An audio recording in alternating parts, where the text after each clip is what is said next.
what's up, everyone? What's up? What's up? How's everyone doing? Hey, man.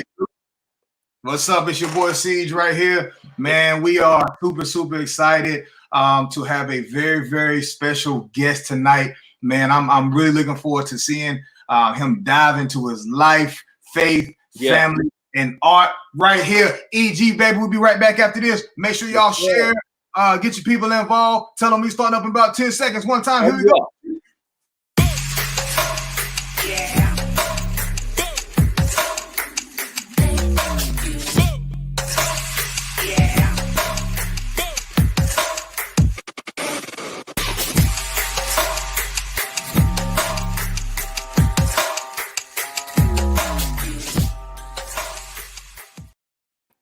What's up, guys? Here we go, man. We have today on Life Behind the Art, the one and only SmithALee. What's up, man? How you doing, Smith? What's going on, bro? Doing well. Smith, man. It's still strange for me to say SmithALee. I know, right? SmithALee. We get to dive into it today, man. We are super excited for your time. We are super excited for all you guys who are tuning in. Y'all know Life Behind the Art. We really want to just dive in. We want to know you for real. We want to go deep. We don't want to do it long, but we want to go deep and just really see who is SmithALee, man. I'm excited. You excited, News?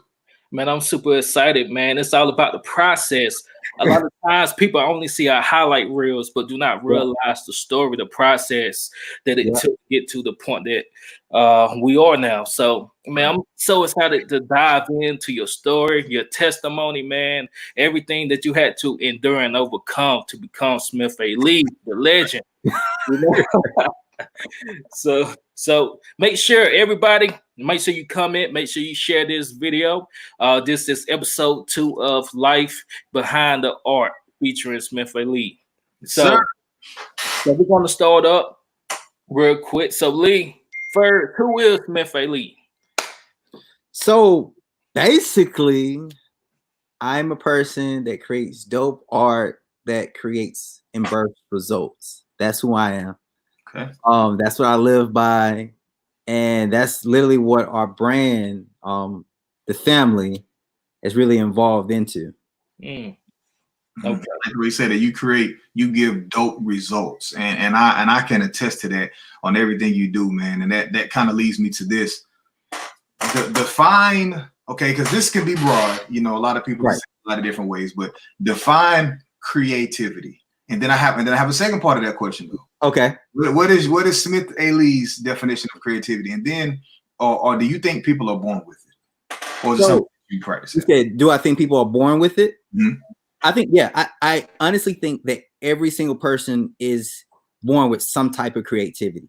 Every single person is born with something, some type of idea, some type of outside of the box, throwing colors to the wall, all of that. Scaling content that they have that's really inside of them.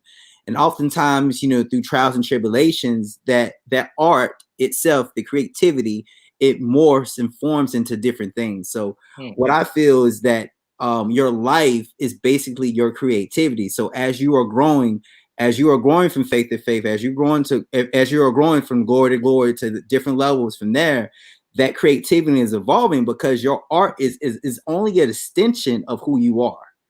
So to me, that's kind of what creativity is. And that's kind of like what I view creativity is. It's only an extension of my hands. It's only an extension of who I am. And that's why sometimes it's kind of hard for others to kind of recreate other people's art because you didn't live through that situation. You weren't born in that situation. You didn't birth those type of results. So everybody's creative process is totally different. Everybody's creativity is totally different because everybody's life is different. So that's why people should have different type of creativity, different types. I can see something or hear something and portray it in a completely different way for you because maybe, you know, my hand's not the same. I didn't see it the same way, or you know what you're saying? Yeah. Yeah, I mean, in my profession, you can take 5 photographers that literally started off the same, from the same place, whatever, and place them in a room, shoot the same exact model, and you're gonna get different results because each photographer is going to see things from a different perspective. Wow. Same thing like a musician. Yeah. He's gonna hear one thing. You put other musicians in there where, oh, I kind of hear this. So everybody's life is so different, is that it's gonna birth different things. Like, for instance, there's no, there's different shades of reds, there's different shades of greens, there's different shades of blue. So I kind of see our lives as those individual shades that may be close to someone else's, but it's still a different shade. I like the way you put that. Green, I like that. Yeah. Okay. That makes sense. Man, that's good, Lee. That's good. So at what point in your life did you realize that you had this creative talent, this talent, this gift to be really creative? At what point in your life? I would say in 9th grade, at Whitlock, I had the opportunity to go to this Ivy League college called Dartmouth College. I was there the entire summer, and really during that time, I met some amazing different like mentors and people that I still speak to now that kind of cultivated and saying, hey, you're really good at this thing. Hey, you're really good at this art piece. Hey, you're really good at just seeing the whole scope of story. So that's honestly where my story development portion started kind of developing together. And it's crazy is that, I only got that opportunity by being like an underprivileged kid going to this quote unquote Ivy League school with other underprivileged kids given the opportunity. So it's crazy how sometimes your life is set up one way, but just because your life is set up that way, it gives way to other things and other lanes. So I was in an environment where they were able to kind of teach us like story development. I was in an environment where they taught us like how to create a poem, different things like that. So I was already writing out like stories and different things, even at the age of, even in the 9th grade. And also I was still playing with action figures as well. Like 9th and 10th grade, I was still playing my action figures and everything. Like I always said it because you said 10th grade, right? You said 10th grade you was playing action. 10th grade, I was still playing my action figures. Yeah. Okay. I'm not ashamed about it. Like, because that was the only way for me to kind of get out my stories, and only way for me to kind of like dwell in place myself in that world. So back then we didn't have like the computers that we can easily get on, different things like that. Like I had internet, but sometimes dial up, different things like that, different situation. So no, man, that's so good for so many reasons. Like, my kids all the time, they'll say, why you down here watching cartoons? You such a kid. And I'll be like, well, because I have that side of me that's so vibrant and open. Like the laugh. I love dry humor, stuff that's not, I just think it's hilarious. And that's a part of me. That's how you get me. So I understand that. That's how you get. So how would you say, like, just you mentioned just growing up and different things you had. So your life events, how do you think they have influenced your style, your ability? Because I know you're big into anime, like the way you dress, your boots. That that does something. When I see you in them cowboy boots with the film, I'm like, oh, something about to go down. But that's nobody. It is. I mean, and that is really essential to me. Like, I love anime. Like I literally, if someone's late to a photography session, 10 times out of 10, I'm probably in my car watching anime because they'd be like, "Hey, I'm so sorry." I was like, "It's cool." Like, watching the show, whatnot. Or like, when I have free time, that's usually what I get into, because if I watch a film, I'm so much breaking down the film and everything. So like, anime is something that I can just like escape to. And The Office, I love The Office as well. So man, I love The Office. I'm trying to tell you, The Office is the funniest show ever. Yeah. Oh man. See, my favorite show of all time is Dragon Ball Z. Like, I'm still a big fan of Dragon Ball Z. Goku, man, that dude bad. Goku is clutch. Like that is my guy. I never been an anime guy, you know what I'm saying? Video games. I was talking to Al's daughter. She said, "What you see?" I said, "I'm playing the game." She said, "I thought you was grown." Like, she really came like, that's my way. That keeps me creative. That keeps my style. So no, I get it. Yeah, and here's the thing: like, all those different things introduce us to other cultures. Like, that's how I was introduced to the Japanese culture. That's how I was introduced to the Mandarin culture, Chinese, so on and so forth. Like, that's how I was introduced to all of that, was through anime. And also, the great thing about anime, what a lot of people fail to realize, is anime tells a lot of different stories. It talks about family. It talks about tragedy. It talks about loss. It talks about loneliness and how to get through that. It talks about all those different things, and it's just not like this little kid show. That's like it's life itself. Nah, man, all these shows are like that. I was watching Teen Titans Go, and it went into this whole thing about the bank system. Yep. So true. And I was like, yo, these are kids watching this. This is real stuff that they're putting out. Yes, I get it. Like, for instance, I like nowadays, a lot of people still are starting to go back to Naruto and everything. Like, the great thing that I love about the Naruto character is that he is an individual that was shunned away from his own village, that wanted to not only prove that he had something to give, and gave that to the standpoint where it caused the detriment of his own body every single time. And it's one of my guys, and like my favorite character out in that series is this guy named Shikamaru. The great thing about Shikamaru is that Shikamaru is like, he's a really smart, phenomenal guy. But at the same time, he's like, he's so smart that he doesn't really apply himself at times. So oftentimes I feel like the whole Shikamaru situation where I was like, I'll do it, but I guess. For one, I thought it was called Naruto. Every time I see that, I say Naruto. So I've been. Oh no! That's first of all. Second, I love to see you light up. I can really see this passion in, and it makes so much sense about how you carry yourself. And you like one of the most giddiest, happiest. Just when you're filming and shooting, how you always are. And it makes so much sense, man. News, what you got for me, baby? Right. Real quick before we jump into the next question. I remember at Al's video shoot, Lee just popped up singing the little Einstein song. Right here, it's out the blue. We have a promo that you haven't seen. We're gonna drop a promo from when you shot Al's new video for Boss Move. I need that. Yeah. And you just bust out of nowhere. So we're gonna show. I wish you had it right now. We're gonna show that. I know. I need to pop that in. Yeah. So Lee, man, you stay busy, you stay booked. Almost every day. Well, every day I see you posting new content of different people you done recently worked with, from locals to regional companies and more. It seems like you always are tied into a contract for your business. I've always known you as a go-getter, right?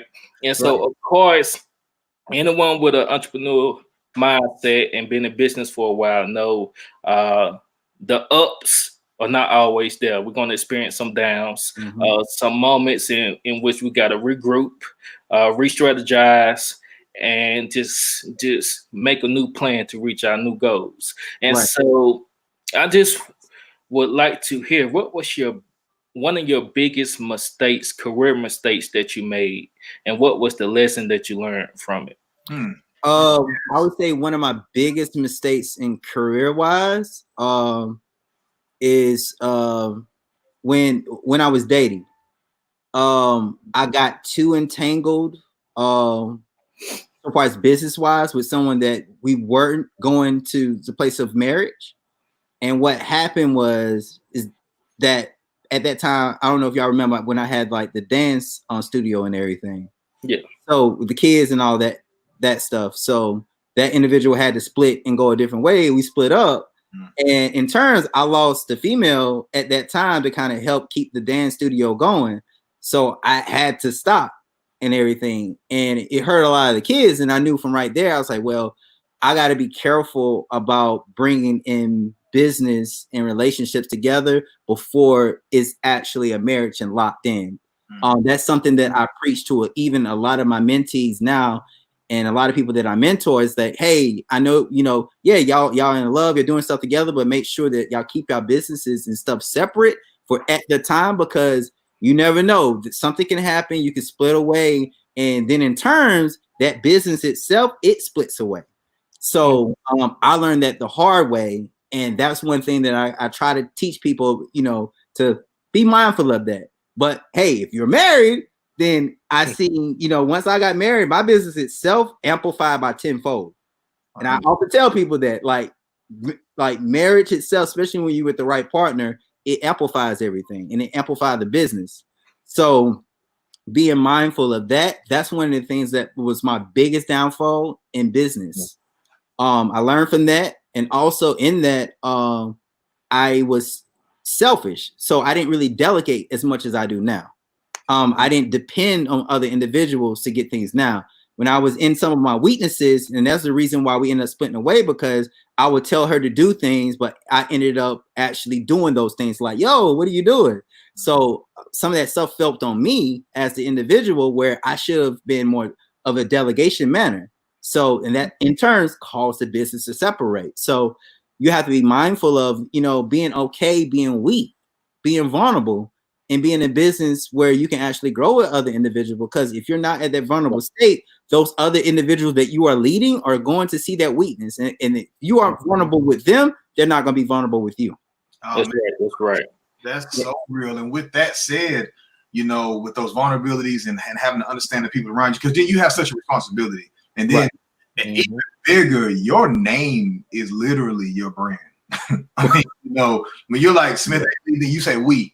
Like, just think about that. Your name, it encompasses other people, and when they see your name, SmithALee, and it's your team, they expect the same quality as if you were there, or and that's a bold thing to do in business, because a lot of people, they like to use different DBAs and ways to, hey, I can finesse my way out of this. You like, here I am, this is me. Yep.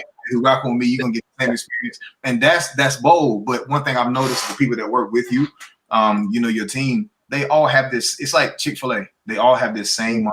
You know what I'm saying? Yep. They have this. I don't know what kind of vetting you do. And with that said, with that and with business comes risk. What would you say is the biggest risk that you have taken? Biggest risk I would say is investing even in people that are going to split and go their own way. And being okay with that. Why then? Why then? I mean, what do you mean? I feel in business, especially when you are growing other individuals, they're shepherding other individuals as well. So in business, you should be able to standpoint where your business is fine, you're growing, but if especially if they state their terms at the beginning, hey, this is what I want to do. I want to work for you. I'm going to learn, and being okay once that individual gets to that standpoint, being okay. Hey, it's time for you to do your own thing and do what you want to do. Right. So, and being okay with that. Like, I think that's a big risk and it's funny. I had this one guy call me because I was giving him so much information about photography and the business. He was like, dude, why are you telling me all of this? Like, you're giving me like insider information. I was like, bro, I don't care. I don't. And some people may look at that as a risk because that limits my competition factor. That gives you the inside of what we're doing.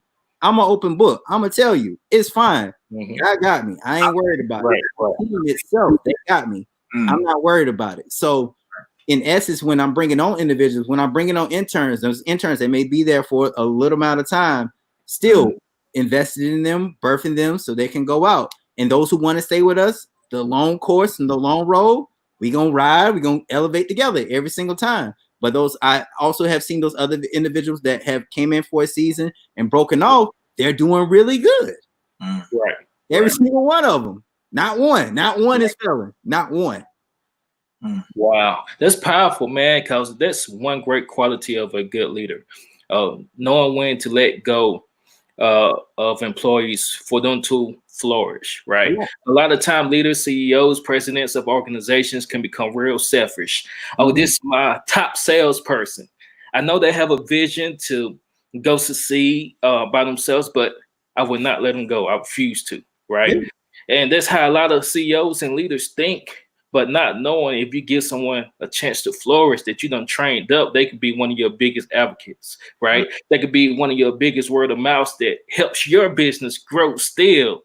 So while some leaders are still in that mindset of deficit and trying to hold on to someone, not knowing that if they let them go, they can flourish and they still have increase. Yes. Right?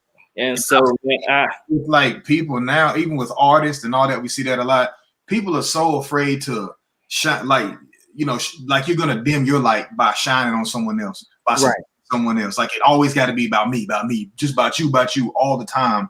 And you feel like if you step away from that or support anyone else, that it pulls away from you. If you feel like that, and if that's your your way of moving, man, you're gonna be very, very limited. No matter how it looks, you're gonna limit yourself. And honestly, you just got to pull the trigger every single time. Like there are certain times where I know, hey, if I do this, I know it's gonna give this person X amount and this automatically. And yeah, is there sometimes like fear, like, oh my gosh, then if I do this and then they're gonna get more popularity? Every single time I'm like, let's do it. Yeah. Every single time. And I'm not saying that there's not situations where I do feel fear, because yes, I do feel fear at times, especially when you're supporting, when you're pouring into other individuals, when you know they had to know all the different things like that. But it's okay, like, because whenever you get to that standpoint where you have to clutch your fist, the thing about clutching your fist is then you can't receive. So my hand is always open, then I can give. But if as soon as I clutch my fist, as soon as I hold something back, then I can't receive myself. Wow. Right. And that's really good. And it leads us to our next question. And because we know you are a man of faith. And so how has your faith influenced your creative journey, of your life journey? So I would say my faith has created the level of patience that I have.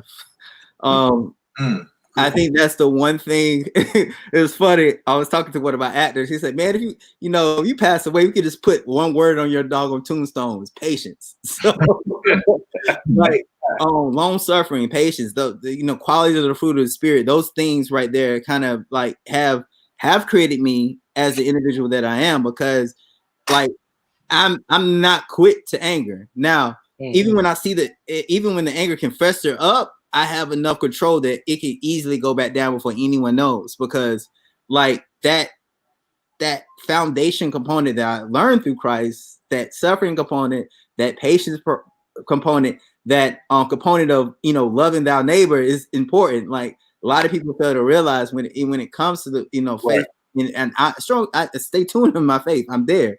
Like when it comes to loving thy neighbor as thyself and having that statement, and understanding that if I do this thing, literally I'm doing the entire Bible itself.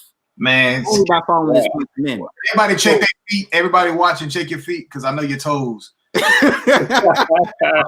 that was good stuff, and that's what it is, bro. Like that one commandment, I'm loving thy neighbor as myself. That one commandment, that in tune develops the entire Bible for me. So wow, I just live by that. I love even those individuals that I know, like you sometimes you can feel it. I can feel energy. They don't like you sometimes. I'm like, yo, it's cool, playing with it. I may be overzealous with them just so I can get them into a place where, oh, you know what? He's not such a bad guy.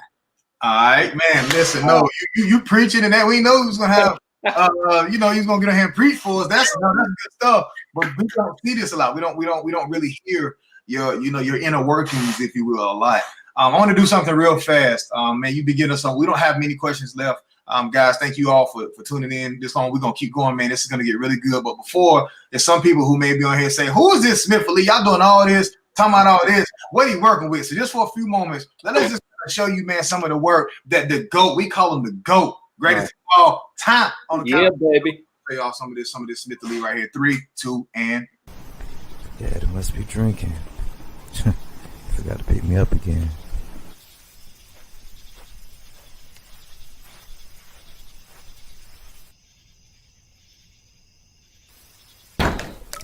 I like the water. I feel like the tub is like my safe place.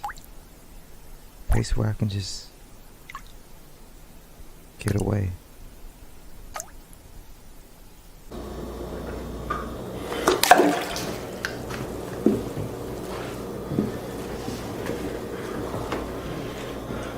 The last time I saw you was at my football game.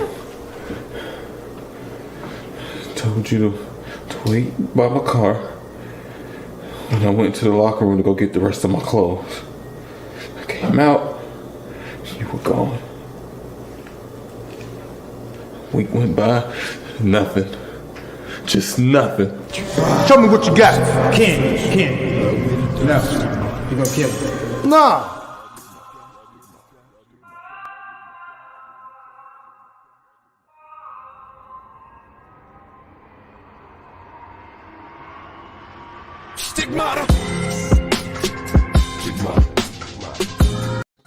just a little quick some of the work. Hey, did you just stand Leo's real quick? I like he stand Leo's real quick. He SmithALee. Okay. Yeah. Man, that was just a little sample, and that doesn't include none of the music videos. I mean, the music video scene is just amazing, man. And so all the work if you've done, you're known for having such quality every single time, man. And so my question would be, for you to do all that you've done, we see the shorts, we see the videos, we see the photos like crazy, all the branding stuff you do. You're at this speaking here or doing this workshop. I mean, the commercials, the company stuff. I mean, I can go on and on and on. So much you do. What is a typical day like for SmithALee? What's the brief? Just what's a day like? Typical day. Okay, so my days are okay. So a lot of people don't realize that I am a career advisor and / professor in the fall at Wofford College as well. Okay, repeat that. Now, I don't know if everybody know this. Make sure they heard you. Repeat that again. So I'm a career advisor as well as a professor in the fall at Wofford College as well. So you teach at Wofford. You're actually a professor at Wofford College. Yeah, I teach. It's a one-on-one course. Yeah, that's my falls are like shot. Yeah. My typical day, literally getting up, taking a shower. Honestly, I oftentimes forget about my hair.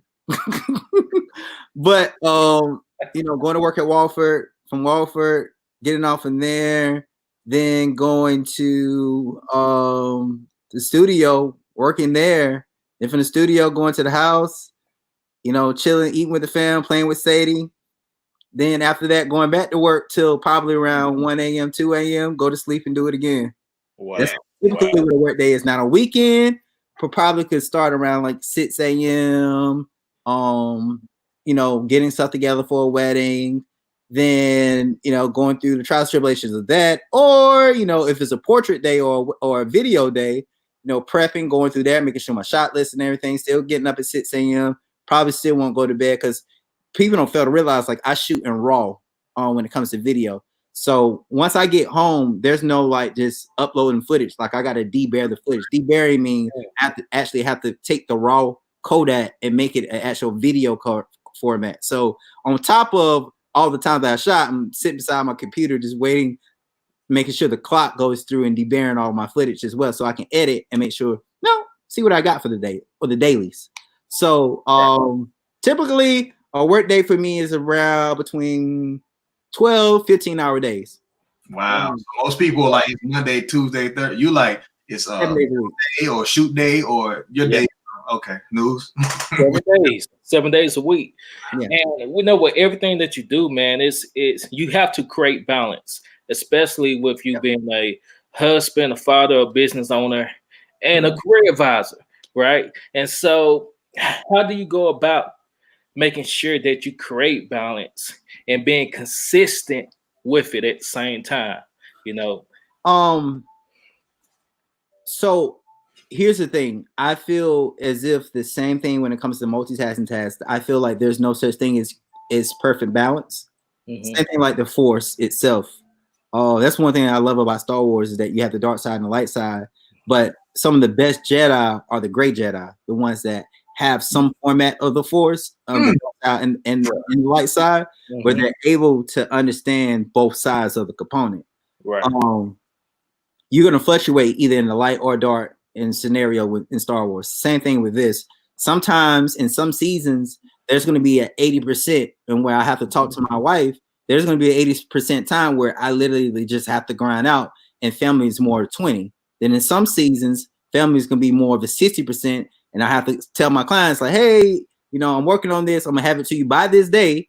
Don't email me before this day, because you don't get a Drake on that. Because I've told you, I've said it, and I'm just not gonna say anything. You can see your social media and everything, and I'm not gonna respond because I told you on this date that it was coming on this date. No sooner, no later. So then I have to go in more of a 60-40 where I'm focusing more so on my family than more so on the business. So it just really just depends on the season where it balances. And in actuality, to me, that's balance. Open communication, open involvement.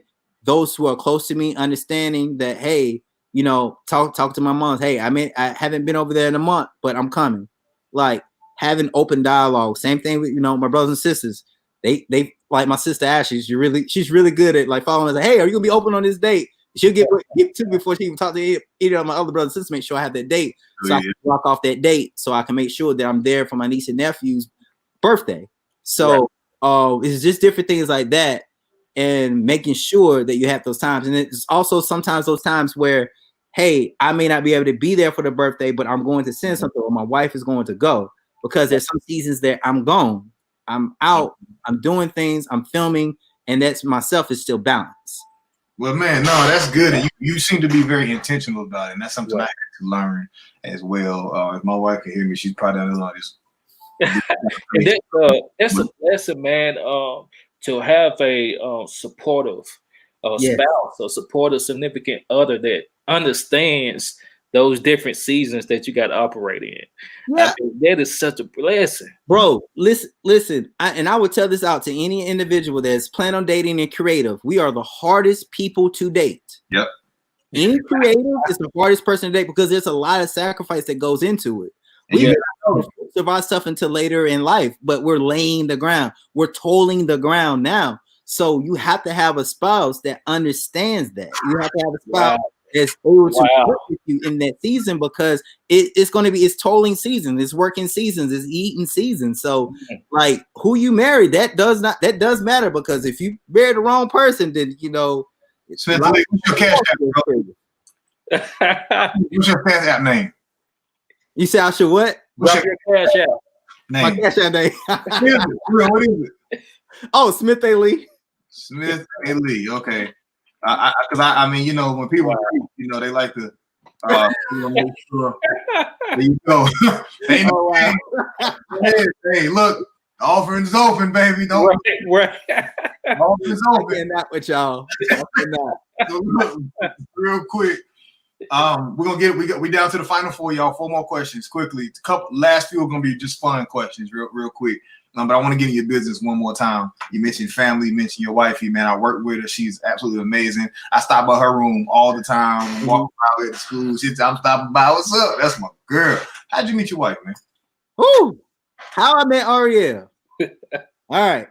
So I was trash. Let me because I always have to state that, because when I explain it, people will be like, yeah, you were trash. All right, so we were filming.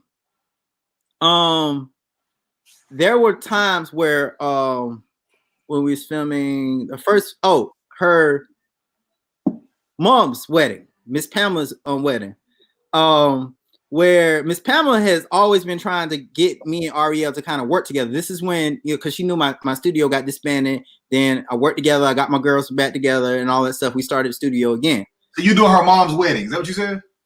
Ariel's godmom's wedding. Okay, gotcha. So before that, she is like, hey, she hit up Ariel. She's a phenomenal dancer. Done all this thing. Ariel actually sent me a bio of what she did and all that stuff. And I was like, awesome and everything. We talked. I was like, I'm gonna get with you so you can come in and teach my girls at that time. Because this is when we was getting ready for one of our productions. So I forgot to get back with Ariel. So I ended up seeing her at her godmom's wedding, shooting and everything. And I'm like, yo, you're Ariel. Yes, I'm Ariel. Oh yes, I was supposed to get back with you. I forgot. I'm gonna holler at you. I you know, so you can come in and teach my girls all these different things and that. She's like, fine, cool. Like, yo, here's my number. I was like, got it, cool. I got your number. Inbox me again. What's your number, just in case I forget? Because you know I'm in wedding mode and all this stuff. 2 months later, I shoot her best friend's wedding. Wow. I did not get in contact with Ariel. I forgot. Did you like it? Oh, you didn't never get in contact with her again. I forgot. Let me. And I was literally, because I'm in wedding mode, like, and my staff knows this. Like when I'm in wedding mode, like I'm tunnel vision. So that's a great thing. Like with Portia working with us, like she helps with that portion. I literally was going in and out of the bride's room, getting different interviews and different things. I'm interviewing all the different bridesmaids and everything. And Ariel's a bridesmaid. I walked past her probably 20 times and did not notice her. So I finally get to her, start running the interview. It was like, hey, you know, I just need you to be open, talk about the bride and all this stuff. I start recording. She says, yes, my name's Ariel Kennedy. And I dropped the camera like, I am so sorry. I was supposed to get back with you. Oh, man. Once again, months later. Once again. So after that wedding, we actually, you know, I actually put her number in my phone, and she came in because I was like, yo, we started talking about her acting because she wanted to act and different things like that for Abram. So she got on set, she became the lead actress for Abram, and from there started talking you know, just about, you know, our process, different things and everything. She's acting opposite of JaForest. So I had to get her and JaForest together so they can do these scenes and all that stuff. Why filmed all of that. She did amazing. Then after that, I was like, yo, cool. You know, all of us are going to the movies later on. Would you want to come? She was like, no. Cool. I was like, cool. That's cool. Just straight. Then I hit her another time. All of us, because during that time, a lot of us would just get together, go to movies. That's how we were, you know, understanding each other. So she was like, I was like, hey, I think this is when Ant-Man was coming out or something like that. I think it was Ant-Man. It may have been. Days get wild. This is one of the Marvel movies. But I was like, hey, you know, we're going to see the movies. You want to go? She's like, who all going? It's a group of us. Let's go.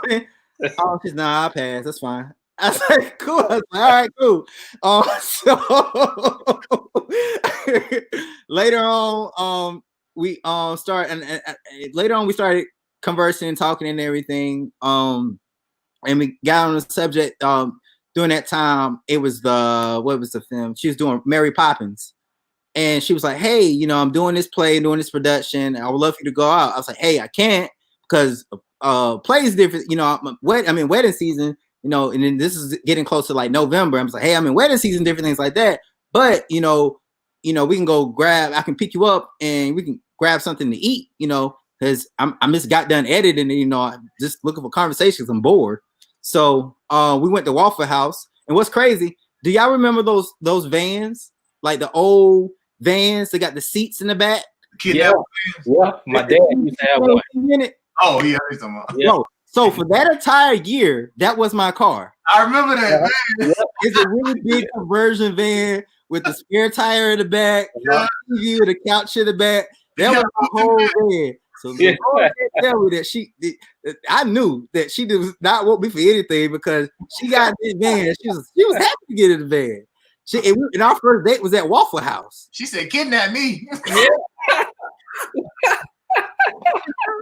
Kidnap me, Lee.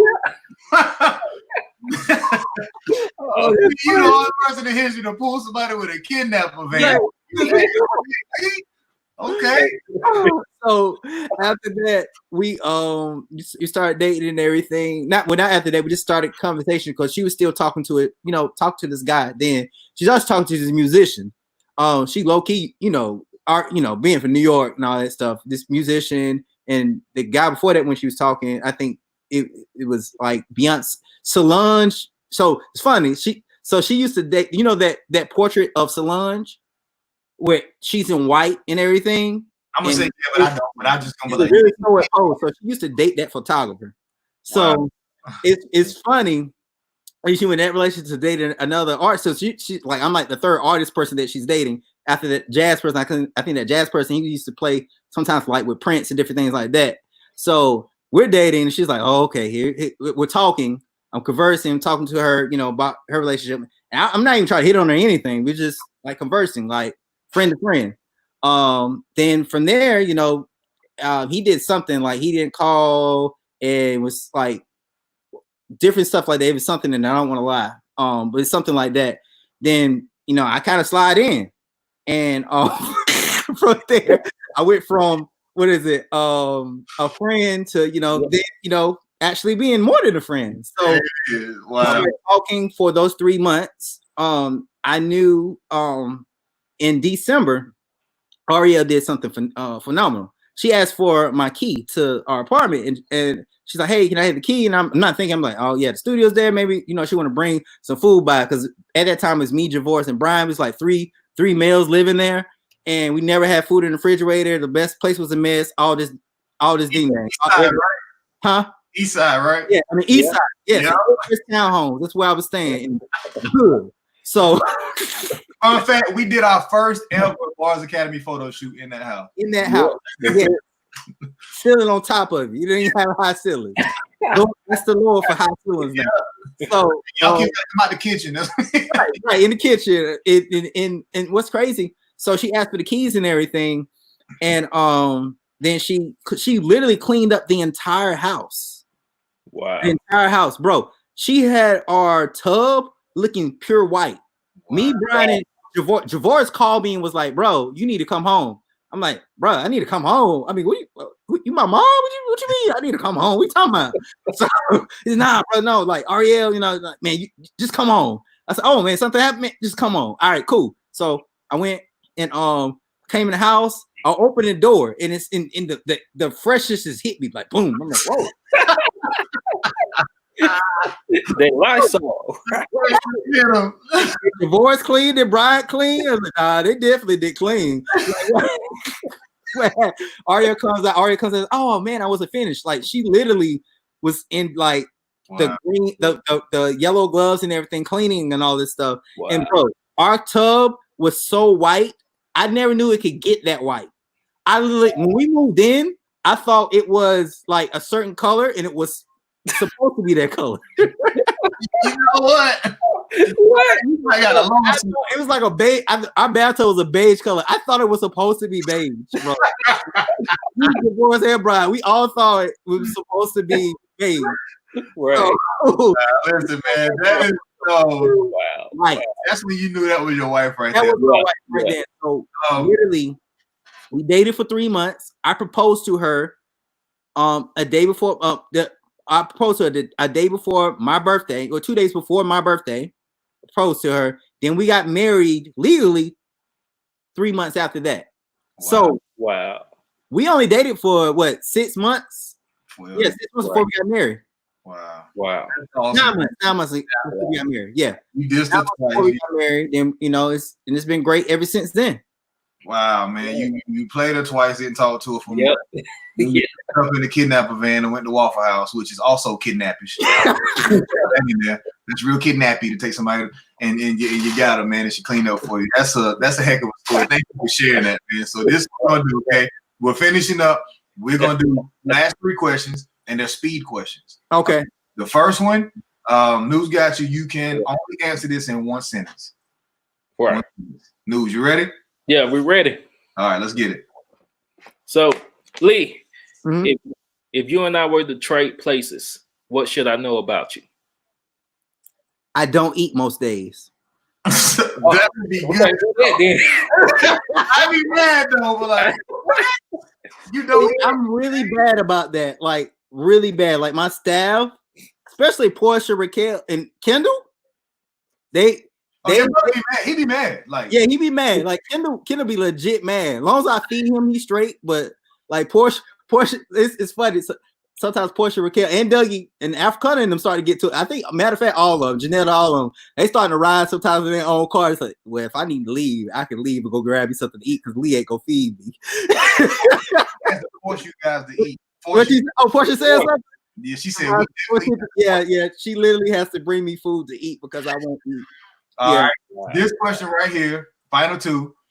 You only gonna need one word, probably, or one title. If your life had a theme song, what would it be? Ooh. Yeah, that's tough.